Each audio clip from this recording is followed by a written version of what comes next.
And good morning to you. We'll start off with the basic boring stuff. That's what I'm usually responsible for. So before you doze off to sleep, then we'll get Paul in to wake you up. I'll start off with the, first of all, the learning objectives for this course, what you are expecting from it. So we'll cover the basic, theory of consent. I'll be talking about the indications and contraindications for colonoscopy to make sure that we do it for the right reason and not do them unnecessarily. The sedation and diathermy theory and practice, we'll see if we get time for that, or we'll discuss it in a more informal way. The main thing is the indications, contraindication. Because colonoscopy is an invasive procedure, there is a potential to do harm. So obviously, first of all, if you go by the Hippocratic Oath, the first thing is, first cause no harm. So it would be, so the initial thing is the consent of the patient, which covers a lot of things, because it's not just getting them to sign a piece of paper, it is the whole process of consent. It is the whole explanation of the procedure, the agreement you reach with the patient, and it's like a contract. So what institutes an informed consent? What risks are quoted for colonoscopy? What about withdrawal of consent during the procedure? So those are the things that you would cover. And the main principles of an informed consent. The first thing is that the patient should have sufficient information about the procedure. And you need to explain the benefits, the harms that may arise, like the complication risk, and most important of all, we need to make sure that the patient has got mental capacity to understand what a consent involves, or what the procedure involves. They should be able to understand what you are talking about. It should not be in a technical language. It should be in a simple, plain, layman's terms.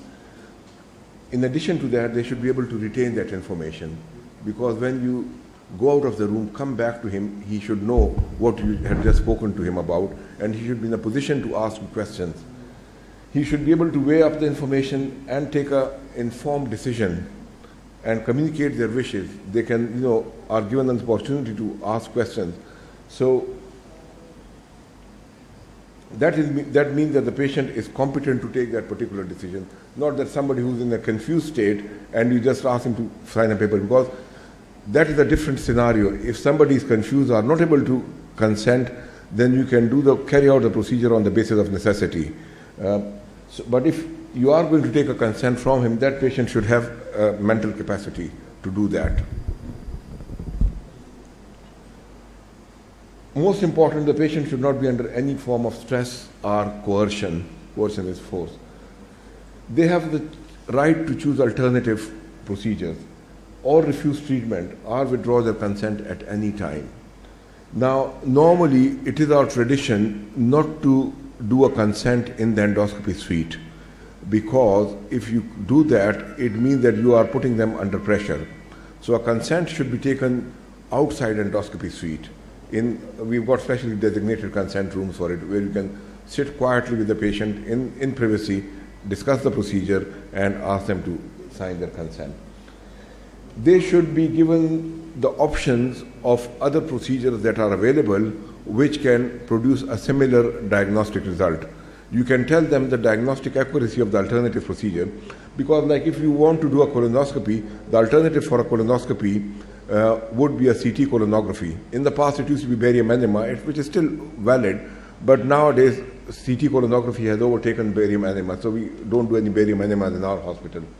So they should know, but you should also give them how sensitive barium enema would be, and what CT colonography is, and what are the limitations, because you cannot carry out any therapeutic procedures in CT colonography, but it will diagnostic accuracy is very good. So whenever you take consent, ensure privacy during the consent process, follow a structured format, because going through all those details, if you've got a fixed scheme in your mind, you can do it in a more efficient way and more quickly. So ensure all aspects of informed consent have been satisfied. So I'll tell you what the EMBRACE stands for. If you use the acronym EMBRACE for consent, E stands for explanation of the recommended procedure, motive or reasoning behind the medical recommendation as to why you are doing it, for investigation of iron deficiency anemia, say. Benefits, what benefits would come out of performing that procedure, the risks involved, which are the risk of complications, alternative, including doing nothing, complications, and side effects, like this to complete the acronym. Side effects are the effects of the sedation that you use, like opioids and benzodiazepines. So, to accurately give information about the procedure, what sort of risk do you quote to the patient regarding the complications? If the patient asks you, can I die from this procedure? Then, what you should tell is that, yes, there is a risk of, people have died from colonoscopy. And the risk of death in prospective studies, which people, because in UK we audit all our procedures and all our mortality, the risk of death was 0.07% from colonoscopy directly affecting. It is extremely rare, but it is possible, right? Perforation is something which you come across from time to time. Normally, in diagnostic procedures, very unlikely to get perforation, but still possible. From a random series, most of the random series, it has been around 1 in 1,000. So that is the sort of risk you can quote to them, that there's a risk of causing a hole in the bowel wall in about 1 out of 1,000 patients. The risk is obviously much higher if you are carrying out a therapeutic procedure like taking out large polyps or carrying out endoscopic mucosal resection, which is EMR. So for any therapeutic procedure or dilatation of the strictures, the risk of perforation would be higher. Similarly, significant hemorrhage. In a random series, risk of hemorrhage was around 1 in 500, which included both diagnostic and therapeutic procedure. Highly unlikely if you are carrying out a purely diagnostic colonoscopy. Why should you get hemorrhage from that?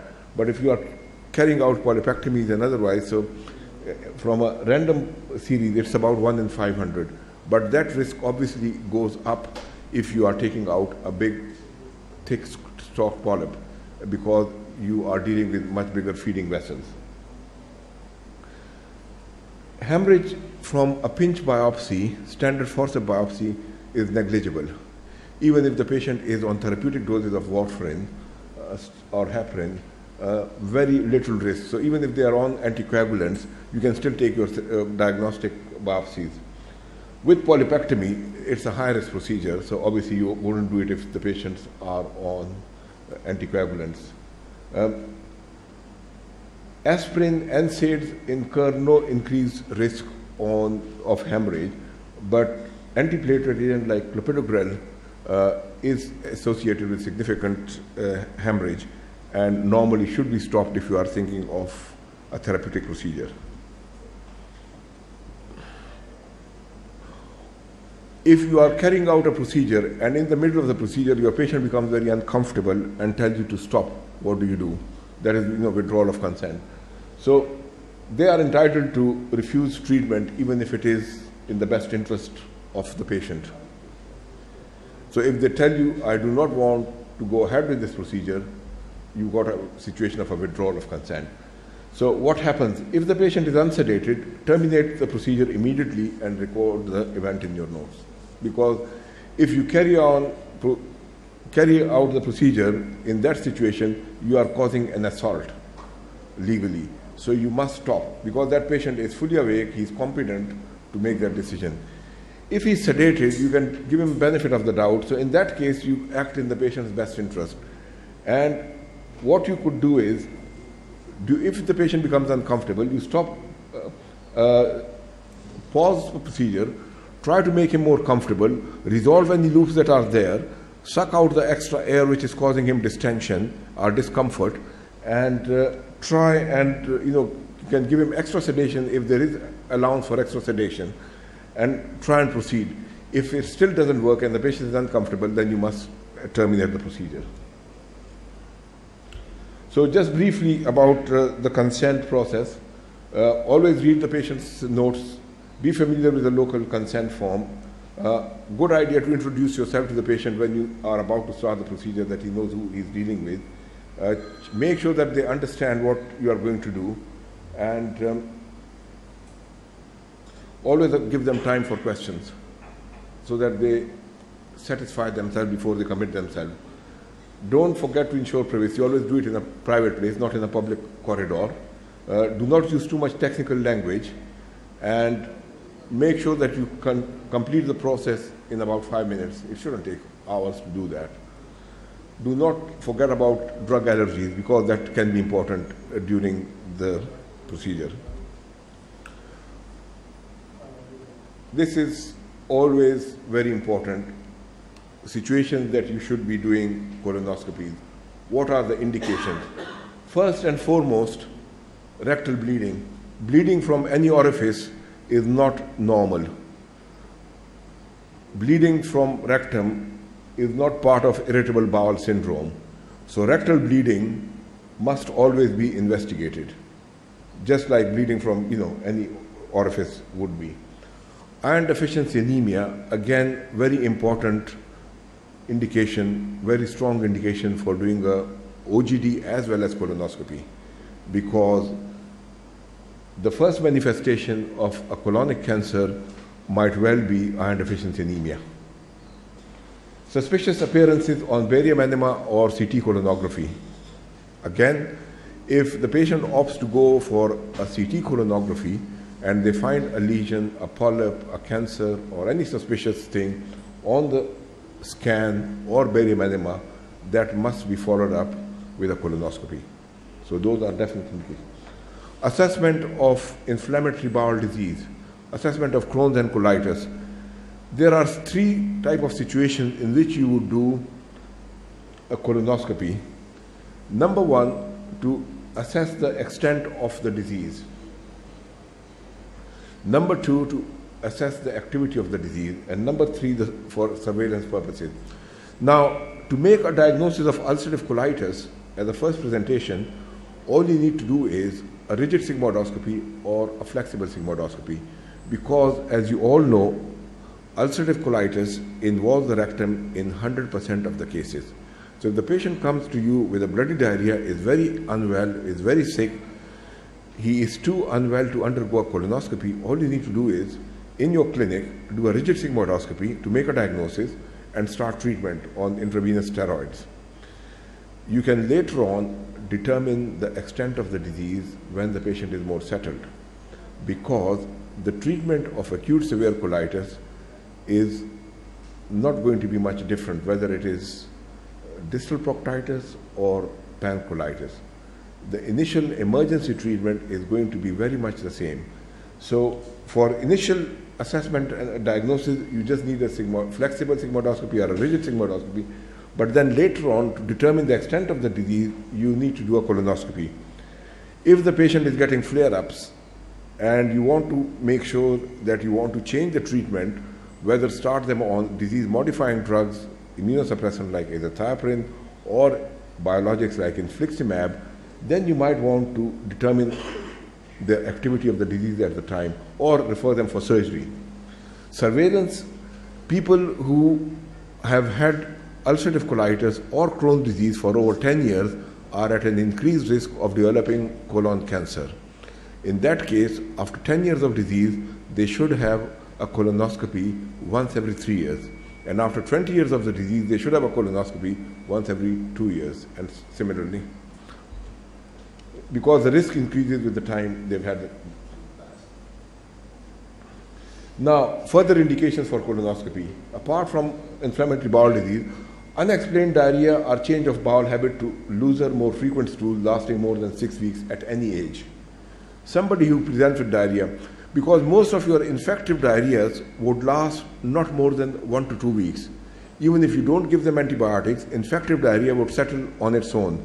Antibiotics in infective diarrhea only reduces your symptoms by 1 or 2 days. So normally we don't give antibiotics for infective diarrheas.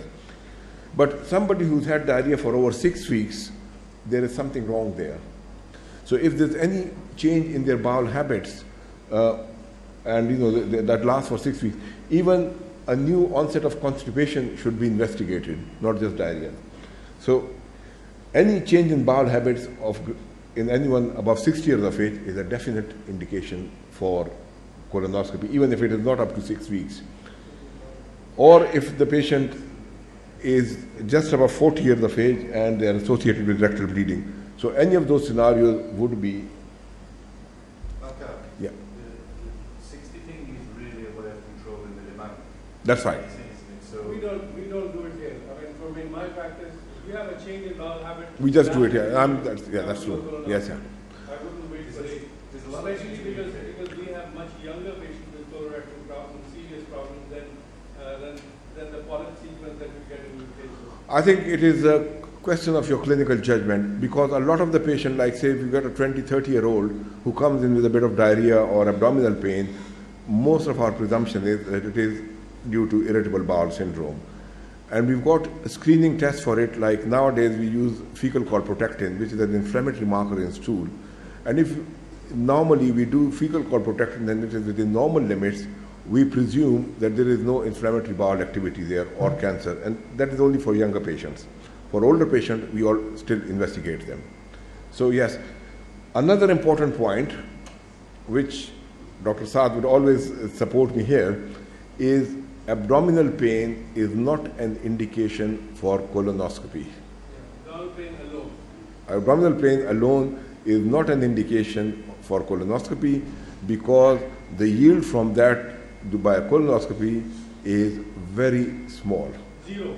Let me Yeah. be more. Abdominal pain alone, not with abdominal pain with diarrhea and all. Yeah. One of the commonest indications for colonoscopy that I have seen when patients come to my clinic and have already had colonoscopy is for abdominal pain, predominantly abdominal pain, and it doesn't help you at all. Colonoscopy, after a certain age, maybe you can make a case. I think another case which I would again go back to from Dr. Saad's local experience here is disease activity, inflammatory bowel disease. Normally, we follow these patients up in our clinics, we assess them clinically, and we do not do colonoscopies left, right, and center on them to determine their disease activity. You can determine that by clinical history of their frequency of bowel opening, by passage of blood, by inflammatory markers. You only do colonoscopy if you are thinking of something major, like changing their treatment from normal steroids or 5-SA preparation to azathioprine. Most of the time we don't even do it for azathioprine, or something like infliximab or surgery. Otherwise, you do not routinely do colonoscopies left, right, and center to determine if the colitis is active or not. That again is something which people tend to abuse. Sorry, I'll just add on that. Yeah. A lot of patients with ulcerative colitis who take out in Pakistan, most of them have had multiple colonoscopies, sometimes every year, while they have no problem. They have little diarrhea and tuck colonoscopy. And I'm talking about the best centers in the city at least.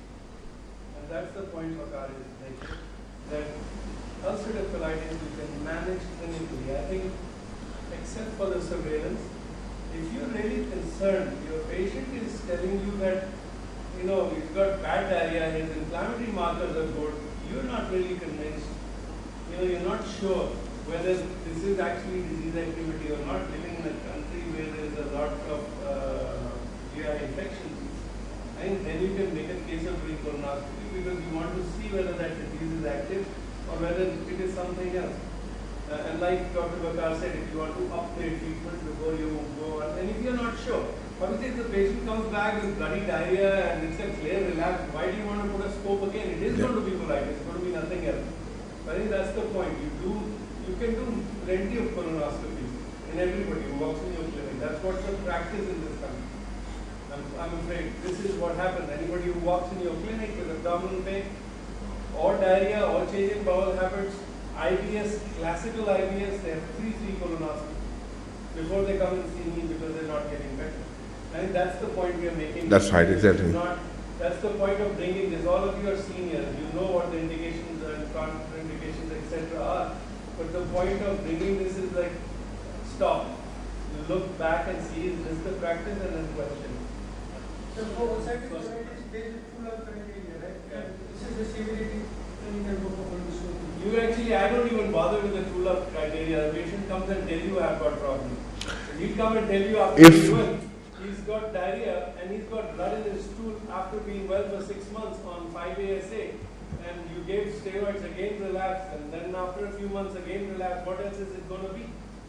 But true love criteria, that only tells you about acute severe colitis, right? Those criteria are still valid. They were first published in 1955, right? But we do not do colonoscopy on basis of true love criteria.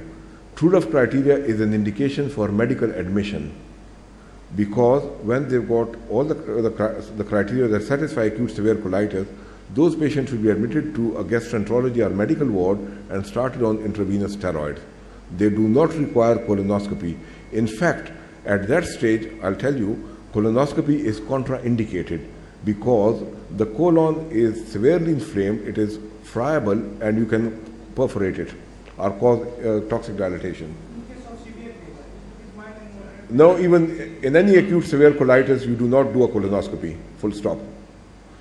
Because that is, and I can tell you one thing, that we see far more ulcerative colitis and Crohn's disease than you do over here, because it is far more common over in the UK. Yeah.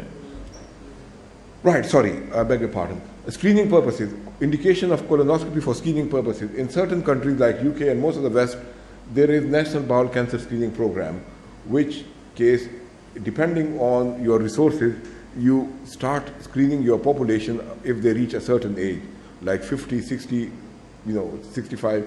Different places have set their criteria at different level depending on how much resources they have. The ideal time to start is age 50. So that is everyone above who reaches that age is sent out as fecal occult blood testing. If they test positive on that, they are offered a colonoscopy. So that is part of the National Bowel Cancer Screening Program, in which you pick up bowel cancer early, just like you do breast cancer screening or cervical cancer screening. And it's shown the same degree of benefit. So usually if they are, sorry, do you, yeah, go, yeah. Sir, we have experience of this. As a previous thing you say, we have a very late experience and but we have seen 2 or 3 cases. Those patients was a diagnosed case of ulcerative colitis. It was the colonoscopy, and they were taking drugs. I have an SR student for last 2 or 3 years, but they have a similar symptoms. Abdominal pain, anemia, and diarrhea. When they repeat the colonoscopy, they have a normal colonoscopy, and they screen the malignancy, but they have a normal skin of their endoscopy and their colonoscopy. So what do you mean by that? The patient will improve? Okay, this is the point you were trying to make here. You will have patients who are now gone into remission with whatever treatment they are on. Okay? Acute patient I said to remission में चला गया. Now he's come back with diarrhea.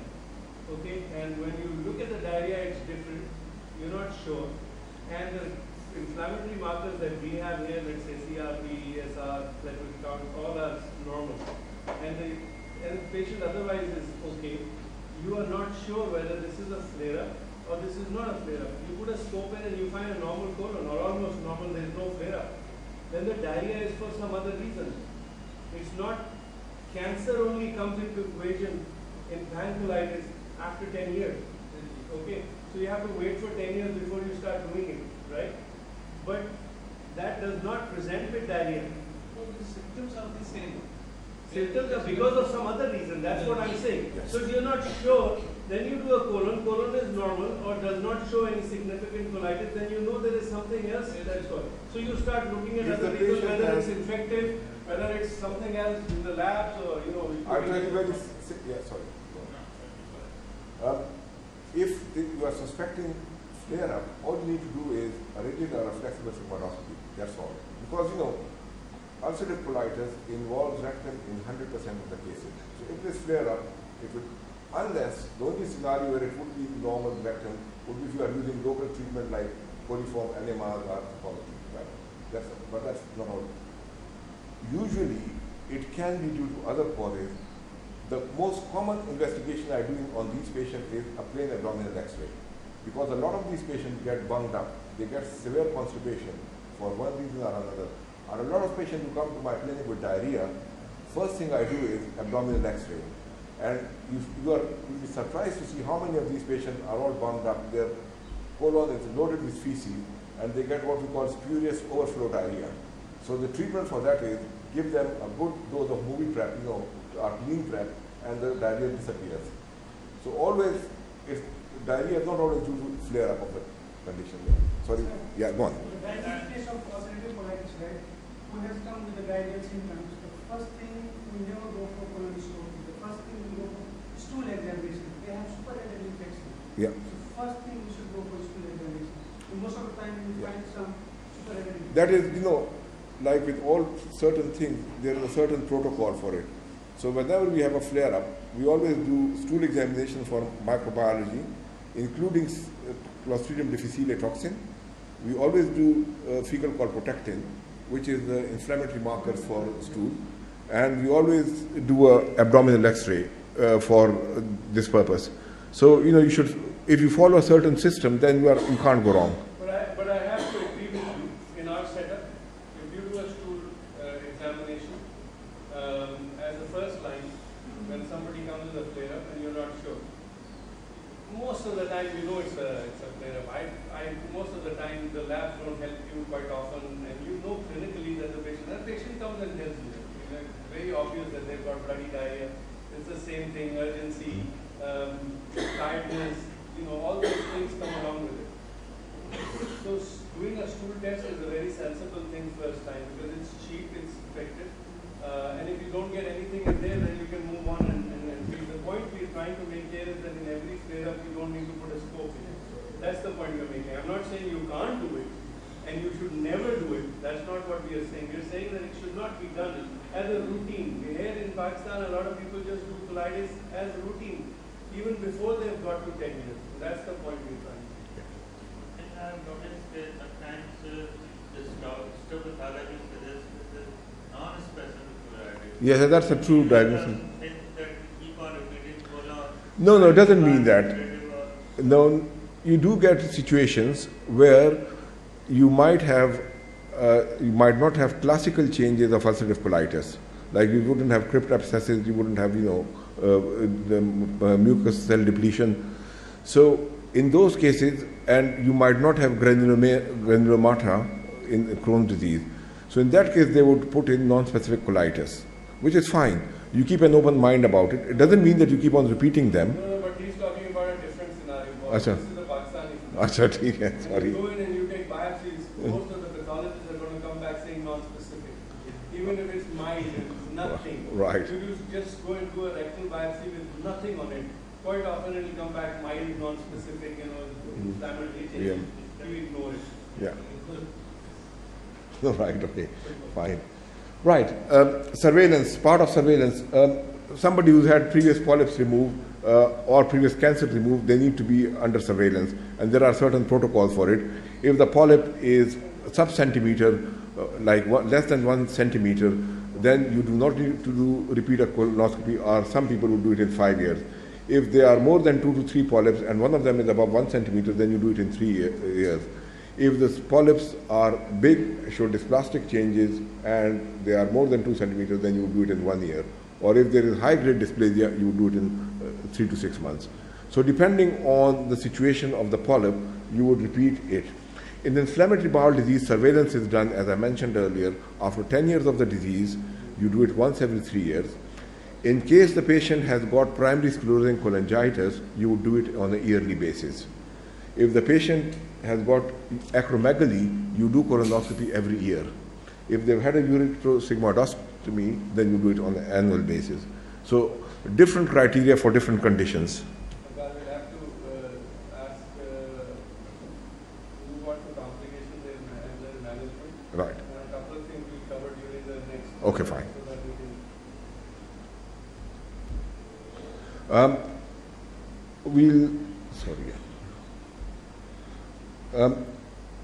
Contraindications. So what situation you shouldn't do a colonoscopy? Withdrawal of consent by a competent patient. So as soon as patient withdraws the consent, colonoscopy becomes invalid, so you shouldn't do it. Endoscopists not accredited or incompetent to perform procedure should not do colonoscopies, because that again is wrong. Uncooperative patient or patient who is liable to cause himself harm during the procedure, one shouldn't attempt colonoscopy. Absolute contraindication, acute severe colitis must not do a colonoscopy. If you want to check the disease extent or whatever activity, it should be done on, you should do a flexible sigmoidoscopy in an unprepared colon by an experienced colonoscopist, not by somebody who's doing it for the first time. Anyone who's got a toxic megacolon, you should not do a colonoscopy. Acute diverticulitis is not an indication, is contraindication for colonoscopy because you can cause a perforation. Acute abdomen of any sort, peritonitis or anything, colonoscopy is not the diagnostic tool. They should have imaging done, like CT scan or abdominal X-ray, not colonoscopy. Any perforated viscous, do not touch them with a colonoscope. So those are absolute contraindications. Most of the contraindications in colonoscopy are relative apart from those. And that depends on the patient condition. And the reason for that is that there are three type of situations where contraindication would come. Number one, is the patient well enough to take bowel prep? Number two, is the patient well enough for sedation? If he's got severe chest problems, they might not be fit to have sedation. So they can have colonoscopy without sedation, or whether they are well enough to undergo any type of procedure, because some people are in a very unfit state. Complications of colonoscopy. The one well-recognized complication is a perforation, which, as I mentioned earlier, is extremely rare in a diagnostic procedure. Unless the patient has got severe diverticular disease, then you can go through a diverticular disease. Otherwise, it should not happen in a diagnostic procedure. Yes, in a therapeutic procedure, it is possible, especially with polypectomies, or severe colitis. So one should not do a colonoscopy during acute severe colitis. Factors influencing outcome. Whenever you have a complication, always own it. Do not push it under the carpet, because you can cause very serious harm.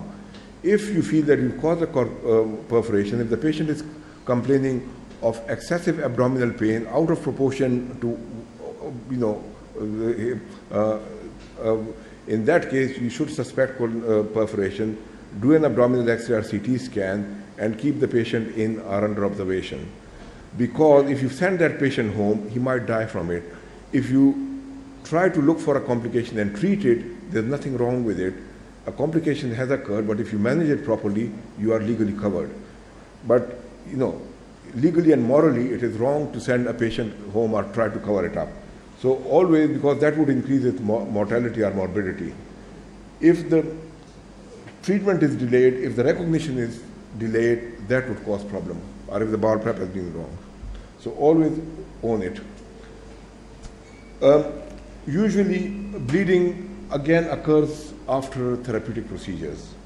Risk of bleeding is about 1 in 500, much higher if you carry out polypectomies on a big polyp.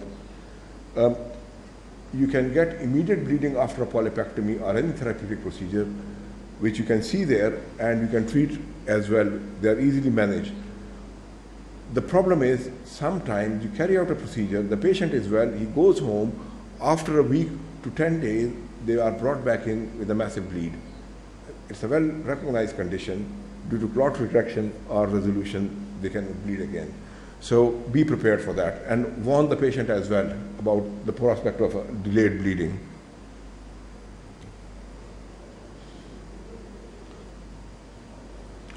Another important thing is what I've put in the bold letters. You should not carry out procedures which are beyond your area of expertise. Try to get specialist help. If the polyp is too big, it is too flat or too complicated, do not attempt it yourself if it is your first time. Get somebody more experienced and skilled to do it for you. The other thing is, when you are carrying out any therapeutic procedure, you should have a full range of equipment available for it. Like, clips, loops, APC, everything should be. Is there any difference between left colon and right colon? Yeah, there is, yeah. right colon, as I mentioned later on, is much thinner, the colonic wall. It's about 1.5 millimeter. And left colonic wall is again a bit thicker, but not all that much, 3 millimeter. So procedures that you carry out on the right colon are more hazardous. So you have to be careful. So you would be using less of coagulation diathermy on the right side, because the setting for diathermy should be different for the right colon as opposed to the left colon. The 1.5 millimeter thickness is in a collapsed colonic wall, in an undistended. When you distend the colon with air, when you are doing a colonoscopy, it stretches the wall. Just like when you blow up a balloon, it stretches the wall of the balloon. The same thing happens to the colon. So the wall thickness of a distended colon is much thinner than even 1.5 millimeter. So you are on very thin ice. What about a treatment is like that? For the first 5 years, there if it is a left colon, it doesn't take the weakening. If it is a right, not bother to, because it will not treat well. Sorry, I didn't get your point. Can you repeat that? Then the right colon, left colon, the message to check the weakening one is the left, not because the vascularity is different. I don't think there's any difference in using adrenaline. You can use it wherever it's indicated. You can use it on either side. There's no difference, right? Bowel prep, because most of the solutions we use for bowel prep can affect the patient, especially if they've got renal failure or heart failure. So because it's quite a lot of fluid overload, and especially the phosphate-based bowel preps like the one we used to use, the Picolex. Most of the places nowadays, in UK, we use movie prep or clean prep, which is osmotic-based polyethylene glycol, and they do not cause any fluid shifts in the body, so they are much safer. But We use phosphate-based here in almost all centers. So the clean prep that Mukhtar is talking about is not really used. in that case, you have to be careful when they've got renal failure and heart failure, because it's quite a big phosphate overload. So Movical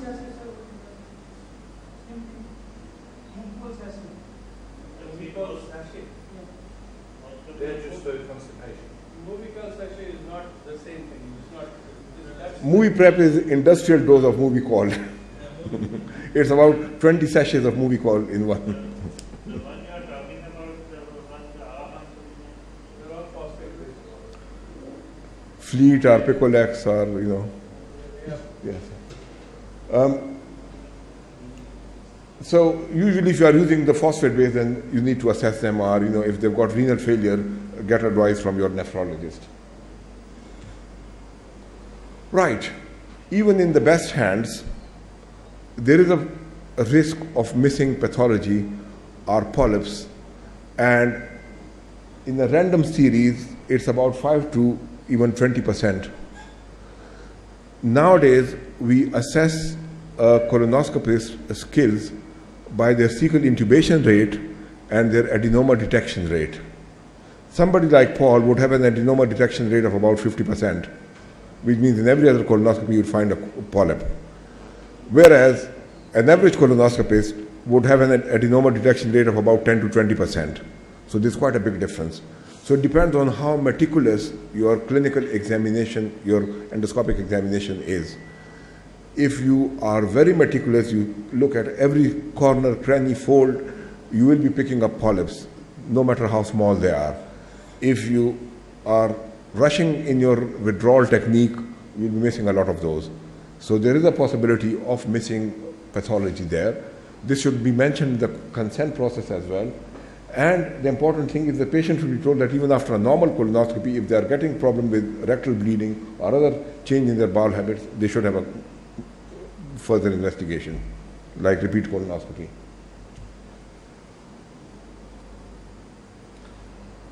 Always, patients are assessed preoperatively for their premorbid condition before a surgical operation. Similar assessment, though not very strictly, should be carried out for people undergoing colonoscopy. Because if they are elderly, if they've got cardiovascular conditions, if they've got respiratory conditions, they would be at an increased risk of developing complications. So make sure that you select your patients carefully. And always be wary of people with fulminant colitis. Don't do colonoscopy on those.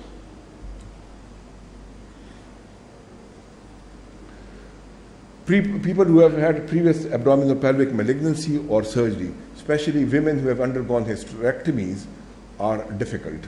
They should be done by the more experienced colonoscopists because of the adhesion, the fact that the colon is tethered in the pelvis, it's very difficult. You get very tight angulation. So it shouldn't be attempted by the novice. Those who are people who have had bleeding disorder, they are on anticoagulants, they are allergic sedatives, they are the ones who are going to be at risk of complication. So in those sort of situations, especially nowadays, when we get elderly patients, our first line of investigation is CT colonography. I do not put them through the bowel prep if we feel that they are frail and not able to undergo the bowel prep comfortably. So we would do CT colonography because that would at least screen them for any major polyps or malignancies. So always think if an alternative procedure would do. Right. Shall we stop? Yes, yeah, I think so. Otherwise we'll all doze off. Right. Any questions so far? Pardon?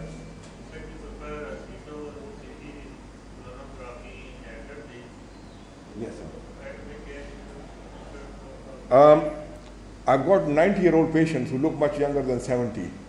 So it depends on their biological age. That is your clinical judgment. And I've got, 60, 70-year-old who look more than 85. So it depends on how fit they are. I've got a good project. I actually just saw something yesterday.